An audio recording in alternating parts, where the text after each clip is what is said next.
পাঞ্জাবি গায়ক করণ আউজলা কিছুদিন আগে তার গাওয়া একটি গান রীতিমতো ভাইরাল সামাজিক মাধ্যমে। ফেসবুক, ইনস্টাগ্রাম, টিকটক খুললে যেন শুধু তবা তবা শোনা যেত। তবে এবার এই জনপ্রিয় গায়কের সঙ্গে ঘটল এক অপ্রীতিকর ঘটনা। সম্প্রতি লন্ডনে একটি লাইভ কনসার্ট চলাকালীন সময় এমন অপ্রত্যাশিত পরিস্থিতির মুখোমুখি হয়েছেন এই গায়ক।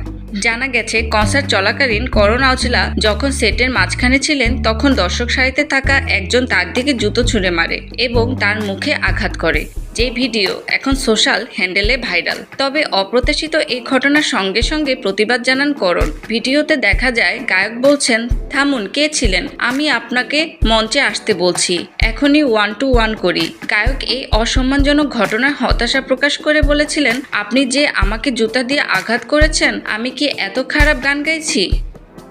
এমনকি করণ আউজলা পারফরমেন্স বন্ধ করার পরামর্শ দেওয়ারও সিদ্ধান্ত নিয়েছেন। তবে ইভেন্টের নিরাপত্তারক্ষীরা আক্রমণকারীকে তৎক্ষণাৎ অনুষ্ঠানস্থল থেকে সরিয়ে নেওয়ায় গায়ক আবার পারফরমেন্স করা শুরু করেন।